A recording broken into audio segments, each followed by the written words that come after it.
Bonjour à tous et bienvenue dans Bonjour chez vous. J'espère que vous allez bien. On continue. Non, je ne parle pas à toi en fait. Je parle à vous qui me regardez. J'espère que vous allez bien. On continue notre mini-série sur le caractère qu'on avait commencé hier et aujourd'hui on va parler de la mentalité de victime. Vous savez, cette disposition qu'on peut avoir à toujours, c'est jamais de notre faute. On est toujours victime d'injustice. Tout le monde est contre nous. Eh bien, on en parle aujourd'hui et vous l'aurez vu, on est avec Frank, vous ne pouvez pas le manquer, mais on est avec Freddy aussi. Salut tout le monde. Salut messieurs. Super. Excellent. Merveilleux. T'as manqué l'émission sur le caractère d'hier, mais t'en as pas besoin, toi. Ah non, OK. Si tu le dis, Evelyne. Tu dois faire preuve d'humilité et dire, mais non, je dois m'améliorer, je vais m'améliorer. C'est un test. C'était un test échoué. Échoué au test. Game over. Par contre, j'ai passé le test des Jordan. Ah, j'ai mes nouvelles tu Jordan. veux nous montrer tes belles chaussures? Est-ce que la régie veut bien Je fais lever la jambe encore. Les belles chaussures. Comme ça. Ah, Evelyne, t'as vu là? Oh, magnifique. Voilà. Magnifique. J'ai mes Jordan aujourd'hui, je vais les montrer. Tu les offres à tout le monde, c'est ça? Tu les offres à tout le monde, c'est ça? T'as promis de prendre à tout le monde. Donc, moi, je l'ai vu en... Aïe. T'as vu comment j'ai fait déraper ton intro encore? C'est la deuxième fois, je pense, que tu nous montres tes chaussures. Oui, non? je Tu sais, l'as déjà oui, fait. Hein? Non, il ne faut plus faire. Il faut arrêter. Ouais, je vais arrêter. Là, mais c'est bon, c'est avec fait. Freddy à toi avant l'émission, j'ai dit, c'est rare que je les mette celle-ci, donc... OK, tout le monde pourra les admirer pendant la pensée du jour. On peut rester en plan large pour voir tes chaussures si tu veux. Frank Poulin, mesdames et messieurs, que voulez-vous? On est là, Evelyne. Chez Frank, c'est une autre mentalité qu'il faut changer, mais bon, on n'en parle pas aujourd'hui. On va en parler quand je serai pas là. C'est ça. On parle de la mentalité de victime aujourd'hui. Tout à fait. Et aujourd'hui, Freddy, tu feras une rubrique conseil du coach. Tu nous expliqueras comment en sortir. Comment faire pour pouvoir briser cette barrière de la victimisation et passer à autre chose. C'est quelque chose qu'on voit beaucoup. C'est très un thème de société quand même, cette mentalité de victime. On aime beaucoup fonctionner comme ça. C'est à la mode un petit peu. Se plaindre. J'aime bien l'expression de faire le Calimero. Tu vois, se plaindre de tout, tout va mal, tout est mauvais, tout le monde est contre moi. Ça va changer par la grâce de Dieu. Amen. Allez, Frank, on commence tout de suite cette émission avec toi dans la pensée du jour.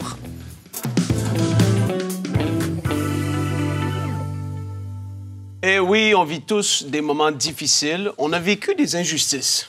On a tous notre passé. Tu as ton passé. Tu as vécu des choses dans ton enfance peut-être. Tu vis encore des choses au travail par rapport à toutes sortes de raisons qu'on pourrait énumérer ici. Mais aujourd'hui, le but, c'est qu'on puisse changer la façon dont on vit notre quotidien par rapport à cette mentalité-là qui peut être peut-être à quelque part dans ta vie. Parce que juste dans l'intro, tu as pu te reconnaître, tu te dis « Ah, c'est vrai.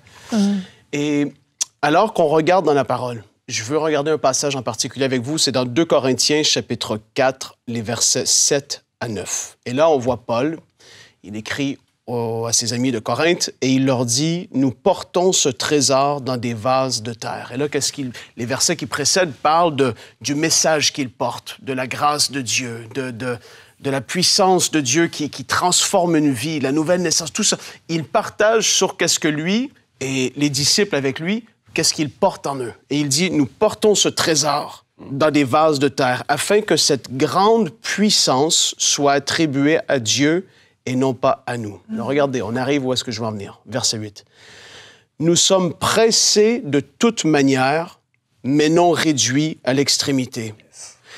Dans la détresse, mais non dans le désespoir. Persécutés, mais non abandonnés. Abattus, mais non perdus. » Oui, il aurait pu dire « persécutés et nous sommes démolis.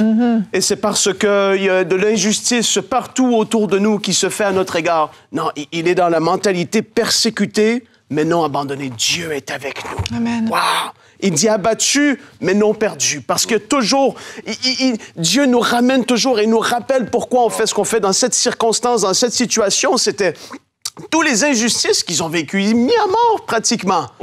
Mais il a dit, non, je décide de continuer. Je ne vais pas demeurer dans « Dieu, tu m'as appelé à ça et c'est compliqué. Et pourquoi est-ce que c'est comme ça? Je vois les autres autour de moi, ceux à Rome, ceux à Siès, ils ne vivent pas des persécutions comme moi. » Non, il dit, non, on vit ça. Mais on doit se rappeler que pourquoi on le fait et puis on le fait avec un cœur rempli d'amour. Parce que lorsqu'il regardait même à ceux qui le persécutaient, il écrivait de ces gens-là, dans la lettre aux Philippiens, il dit « J'écris de ces gens qui sont ennemis de la croix de Christ.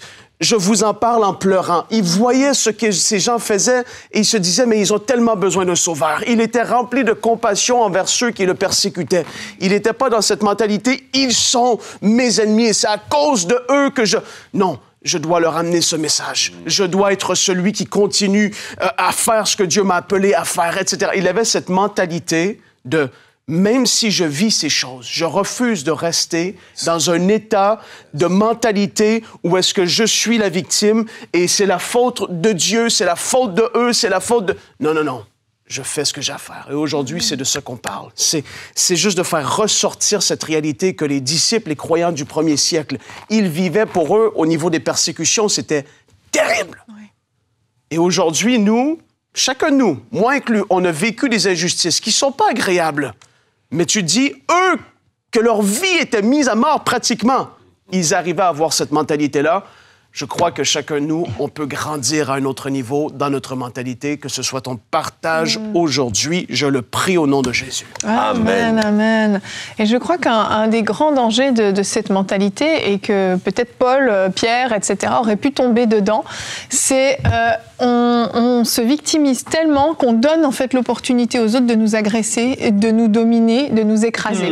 Parce qu'on a tellement cette attitude de victime que même spirituellement, finalement, même devant le diable et les démons, on a une attitude de victime. Donc on n'est pas combatif. Je ne parle pas d'être agressif, hein, mais je parle de vraiment... Quand on parle d'une mentalité, c'est pas forcément des choses qu'on va faire, c'est des choses qu'on croit premièrement, des choses qu'on pense, le regard qu'on porte sur nous-mêmes.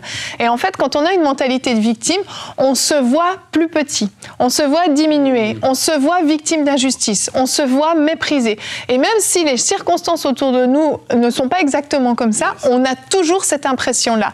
Et d'une certaine façon, vraiment, je crois que spirituellement, on attire à nous aussi, du coup, les oppressions, les attaques et donc des personnes qui vont se permettre de nous agresser, de nous écraser parce que en fait, on leur donne cette opportunité-là. Et c'est très subtil en fait, mais c'est vicieux. Et je crois que ce domaine de victimisation se voit des fois plus facilement si vous avez du mal à voir où on veut en venir, mais par rapport au racisme. Exactement. On a ce côté-là où, voilà, parce que je suis d'une origine un tel ou un tel, on va automatiquement me rejeter. Je suis une victime partout où je vais et c'est toujours à cause de mon origine qu'on me rejette, qu'on ne me prend pas dans un nouveau travail, qu'on n'accepte pas de me louer un appartement, etc. Alors que parfois, mais ça n'a absolument rien à voir. Je disais un mot important et une qui m'a interpellé, c'est le mot domination. Et en fait, il y a un enjeu de domination en fait, derrière ça. Ça commence d'abord au niveau spirituel. Dès l'instant où je ne me vois pas fort, capable, dès l'instant, je suis ouvert à la domination, surtout de l'ennemi pour commencer par là. La Bible dit que le monde entier est sous la puissance du mal. Donc, vous savez qu'il y a des puissances qui nous combattent. Vous n'avez pas le droit. J'ai beaucoup aimé ce que Frank dit. Ce que Frank a dit, ça enlève toute forme d'excuse, en fait. Vous n'avez pas le droit de vous laisser dominer, écraser. Vous devez... La grâce de Dieu est avec vous. Vous avez le plus fort avec vous qui est en vous. Vous devez résister à ça, en fait. Il y a vraiment un enjeu d'être dominé, écrasé. Et derrière vous, c'est tout ce que vous gérez qui sera dominé et écrasé de la même façon. Donc, on doit s'y opposer de toutes ses forces et surtout de croire que tout le monde est contre vous. Non, Dieu est avec vous, c'est le plus important. Si Dieu est pour vous, qui sera contre vous? Alors, prenez cette mentalité et décidez de changer la manière de voir et d'agir, en fait. Ouais, et je veux pas aller trop loin dans la discussion parce que Freddy va avoir plein de bons points, je suis certain. Non, mais tu peux y aller. Mais la mentalité que tu as aujourd'hui, la façon dont tu penses et que tu as été éduqué et tout, va devenir ton identité. Oui. Ta mentalité devient ton identité de comment tu te vois et comment les autres vont te voir. Tu penses à Gédéon. La mentalité, comment il a été élevé, ce qu'il a entendu, ça sortait de sa bouche. Mais je suis le plus petit, de la plus petite tribu, de la plus petite... Une petite mentalité fait que lui, il se voyait, je suis Gédéon, le petit, de les plus petits, de les plus petits. Pourquoi est-ce que Dieu ferait quelque chose à travers moi? Et quand tu as toujours eu cette mentalité-là de ce qu'on parle, de victime, etc., ça devient ton identité. Oui. Tu te vois comme étant, je suis Hélène, je suis Pierre, je suis Jacques, peu importe ton nom, une victime. Oui. Et même si tu le dis pas, les mots qui sortent de la bouche de ces gens qui sont plus comme ça... Le démontrent. Ça va s'entendre. Et Comment est-ce que tu vas le savoir? C'est que c'est toujours la faute des autres. Yes. Oui. Moi, mais non, toujours sa défensive. Non, c'est pas moi, c'était lui. Non, c'est pas de ma faute, c'était lui. Non, pourquoi est-ce qu'on me critique? Et en fait, tu es toujours sur la défensive. Exactement. Parce que tu deviens la victime perpétuelle dans même des petites situations au travail, à l'église.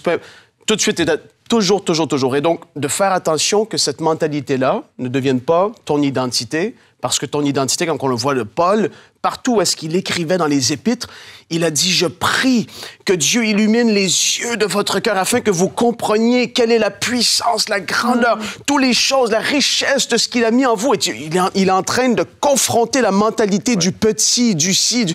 Non, tu es un enfant de Dieu, le Saint-Esprit habite en toi, tu es appelé à conquérir. Paul avait une mentalité de conquérant. Il n'aurait pas fait ce qu'il aurait fait s'il n'avait pas une mentalité comme ça. S'il aurait été la victime, je vous garantis, après une église et un échec, ça aurait été terminé. Vraiment. Ouais. Quand tu comprends qui tu es, ben ça va devenir une identité aussi dans ta vie.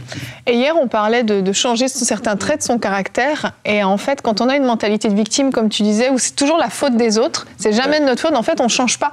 On ne se donne pas l'opportunité de changer. Et moi, j'ai un de mes enfants qui est comme ça.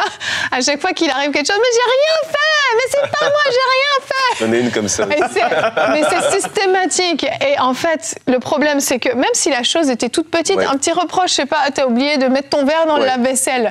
Ça prend des proportions gigantesques. Et des fois, dans l'église, il y a des gens qui sont comme ça.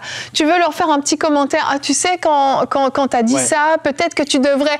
Mais, puis tout de suite sur la défensive, tout de suite agressif. Donc, ça crée des conflits, ça crée des disputes et ça donne pas l'opportunité de changer.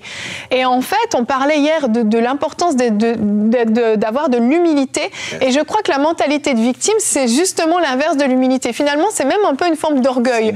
Ça paraît subtil parce que tu dis maintenant je me diminue. Mais non, c'est une forme d'orgueil parce que tu ne laisses pas aux autres l'opportunité de te faire aussi des remarques, des commentaires pour t'aider à t'améliorer, pour que tu puisses changer, pour que tu puisses évoluer. Et en fait, c'est vraiment un gros piège. Et ça va toujours être la faute des autres. Si vous avez du mal à identifier, si vous avez cette mentalité-là, parce que chez certains, c'est plus fort que chez d'autres.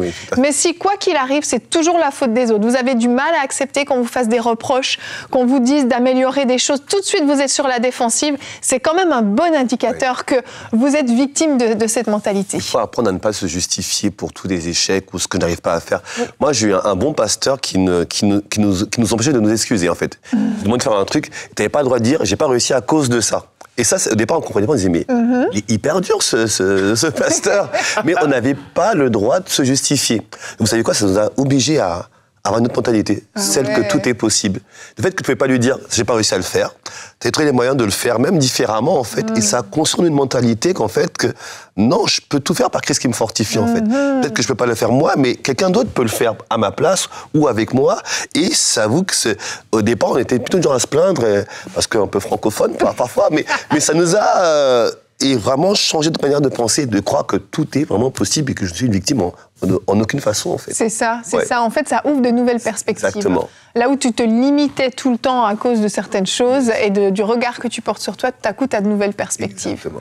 Et on va voir ensemble, maintenant qu'on a identifié, peut-être qu'on a mis le doigt sur certaines choses, comment on fait pour s'en défaire. Et avant de te donner la parole, je veux juste lancer le verset du jour qui repointe vers ce qui a été dit un petit peu hier, Romains 12:2.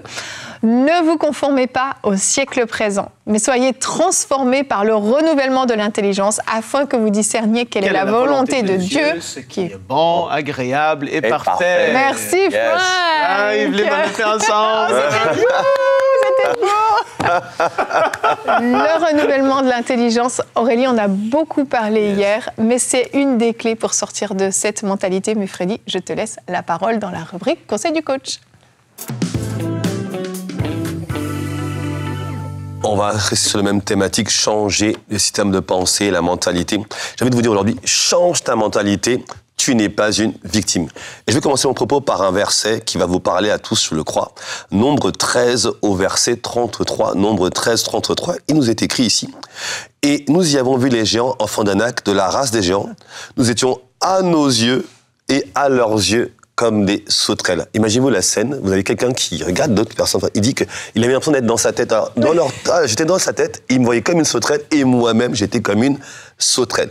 C'est ce qu'on appelle un système de pensée de victime. C'est que quand vous commencez à vous percevoir constamment comme étant impuissant, incapable, abandonné, injustement traité, et tout, en fait, votre vie dépend, en fait, des circonstances que les gens ont mis autour de vous et les actions des autres autour de vous. Cette mentalité vous pousse, en fait, à croire que toutes vos difficultés viennent des autres, viennent de l'environnement, viennent de ceux qui vous entourent, de vos voisins, de vos parents, de tous ceux. En fait, vous êtes tout le temps en train de vous sentir victime d'injustice, vous êtes découragé, vous êtes démotivé, vous êtes résigné face aux défis de la vie. Mais la vie est faite de défis. La Bible dit « à chaque jour suffit sa peine ». Donc chaque jour, il y a des peines à affronter, il y a des combats à mener, il y a des bons combats et des mauvais combats, c'est vrai. Mais la vie était faite de défis à relever. Vous ne pouvez pas vous permettre de garder cette mentalité de victime. Vous devez en sortir et je vous vois en sortir au nom de Jésus-Christ. Amen. Comprenez une chose, il y a un ennemi qui rôde et qui a qu'une envie, c'est de vous dévorer, de vous voler, de vous spolier. Et pour ça, il peut le faire uniquement qu'avec votre consentement. Mais quand vous êtes enfant de Dieu, Dieu habite en vous. Si Dieu est pour vous, je disais tout à l'heure, qui sera contre vous? Vous devez prendre conscience que la seule façon de vous écraser, de vous voler, de vous spolier, c'est avec votre consentement. Et ça commence par votre système de pensée. Que pensez-vous de vous? Que pensez-vous que Dieu a fait de vous? Décidez de changer tout ceci. Pour commencer, la première chose que je dirais, pour commencer à renverser cette tendance, à changer cette mentalité, le premier point, c'est de découvrir votre identité en Christ. Waouh! Bien aimé, j'aimerais vous dire, parfois, je ne sais pas si ça vous arrive, j'ai des gens en face de moi, j'aimerais leur ouvrir la tête et écrire dans leur tête, je suis sauvé, je suis capable, je suis fort, je suis puissant. Ouais. Parfois, j'ai envie de juste c'est un peu brutal. C'est un peu brutal. C'est jamais imaginé ça. Non, mais parfois, j'ai envie d'ouvrir et d'écrire je puis tout par Christ qui me fortifie. Je suis à son image. Et il a dit, tel il est, tel je suis. Waouh! Si Dieu est fort, je suis fort. Si Dieu est grand, je suis grand en esprit. Amen. Amen. Si Dieu est capable, je suis capable. La Bible dit dans 2 Corinthiens 5, 17, si quelqu'un est en Christ, il est une nouvelle créature. Les choses anciennes sont passées. Mes défis du passé, mes échecs, mes incompétences sont passées. Voici, toutes choses sont devenues nouvelles. Amen. Vous devez commencer par saisir cette nouvelle identité en Christ. Vous savez, le « je suis » est extrêmement important. Votre « je suis » va déterminer ce que vous allez devenir derrière. Votre identité va vous façonner. En fait, ce que vous dites de vous, c'est ce que vous allez accomplir plus tard. Votre identité va impliquer vos réalisations et vos actions en réalité. Tout commence par identité. Si je suis faible, alors tout ce que je vais faire va être faiblesse. Si je suis fort, alors la force sortira de moi. Vous devez faire attention aux mots que vous mettez derrière « je suis ». Changez-les. Arrêtez de dire « je suis faible, je suis incapable, je suis nul, je suis X, Y ». Non. Proclamez votre identité en Christ. Je suis sauvé, je suis aimé de Dieu, je suis régénéré, j'ai une nouvelle nature, j'ai une nouvelle capacité et j'ai un esprit qui vit en moi, l'esprit du Dieu Tout-Puissant, le Saint-Esprit habite en moi et j'ai reçu une autorité, celle du Roi de gloire. Jésus-Christ vous a partagé son autorité. La Bible dit qu'il a reçu le nom au-dessus de tous les noms, à la mention de son nom, tout genou fléchit. Et ce nom, il est le vôtre, il est à vous. Ce nom, vous le possédez, il est votre partage. Déclarez avec puissance que le nom de Jésus-Christ, que par le nom de Jésus-Christ, vous allez avoir la victoire sur toute forme d'adversité. Je vous vois triompher au nom de Jésus-Christ. Vous avez la nature de Dieu, tel il est, tel vous êtes. Je vous donne un exercice à faire, que je donne souvent à des amis.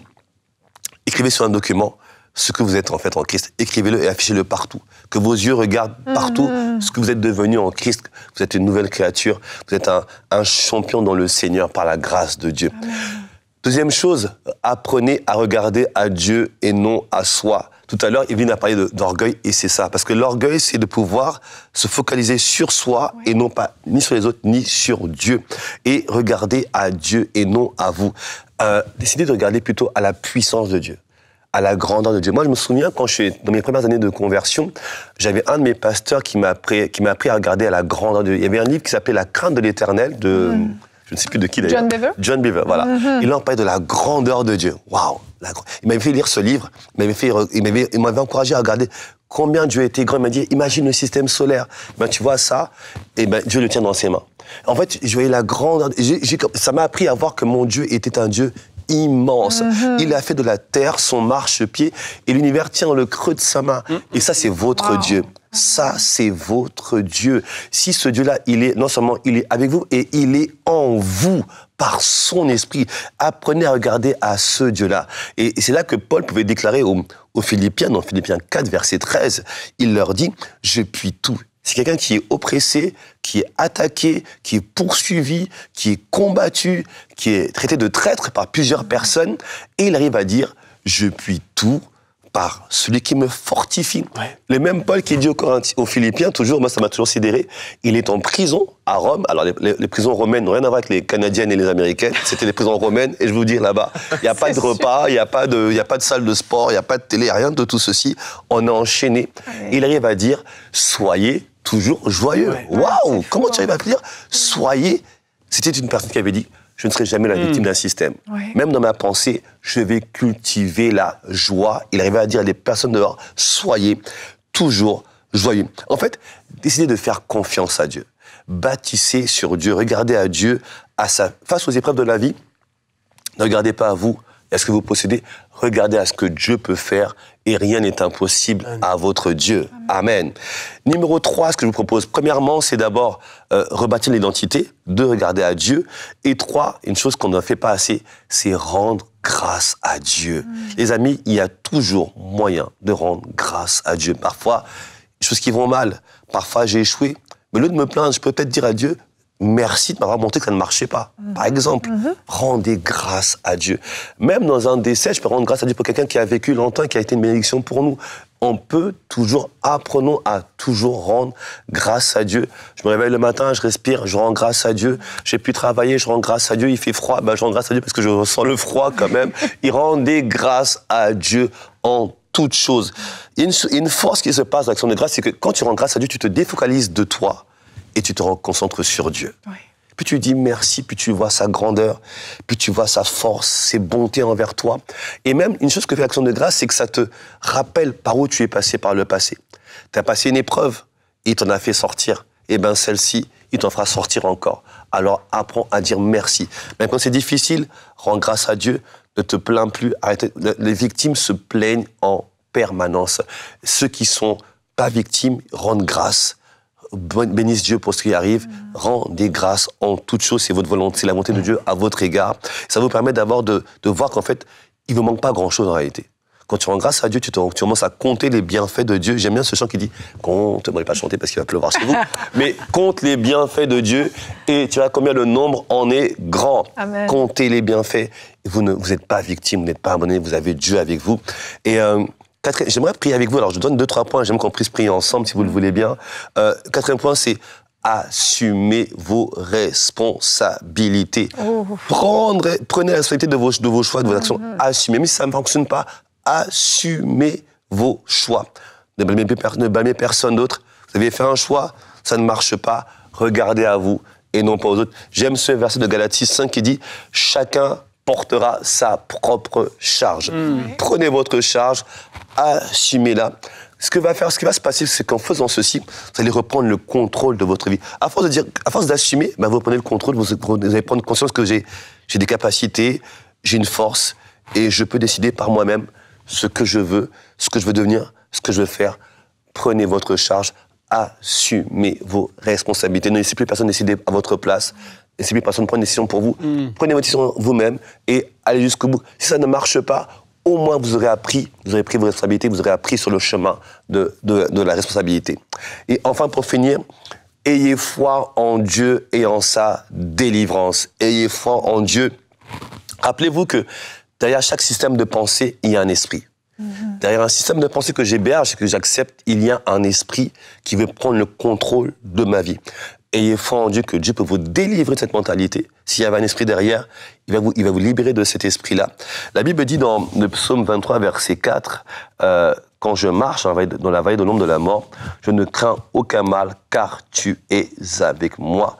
Je crois que Dieu peut vous délivrer. Et si vous le permettez, j'aimerais qu'on puisse juste prier avec vous. Si vous êtes reconnu dans ce système de pensée, de victime, et que vous avez compris que ce n'était pas votre place, la première chose qu'il faut faire, il faut, 1, le reconnaître, 2, il faut y renoncer, Et 3, il faut renouveler ce système de pensée avec la parole de Dieu. On va prier ensemble.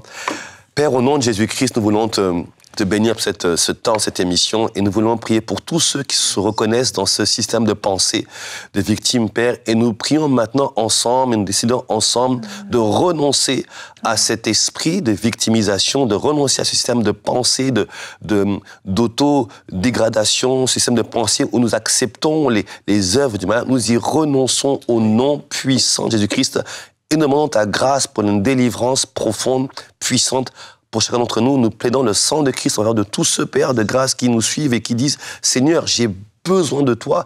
Viens m'aider, Père, nous plaidons le sang de Christ. Nous prions leur délivrance à tous égards au nom puissant de Jésus-Christ.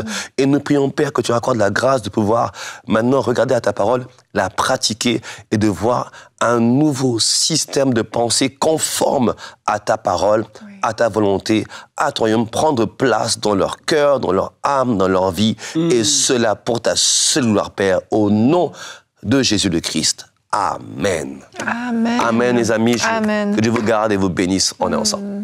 Yes, amen. Merci, Freddy, vraiment. Merci à vous.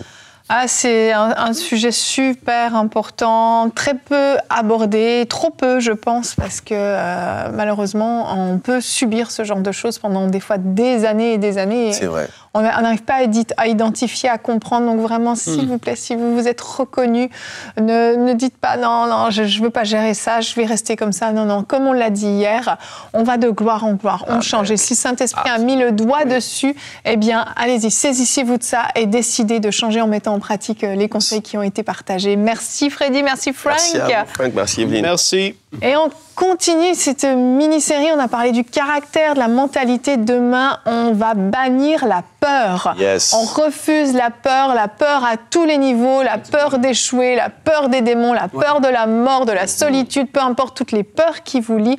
On en parle demain, on va bannir la peur, on va prendre le temps de prier pour vous aussi, de vous équiper. Et je crois que toute cette semaine aura été une semaine de renouvellement de l'intelligence pour vous équiper, vous rendre plus fort dans vos pensées et vous rendre plus fort aussi spirituellement. Alors on vous dit à demain et bonjour chez vous.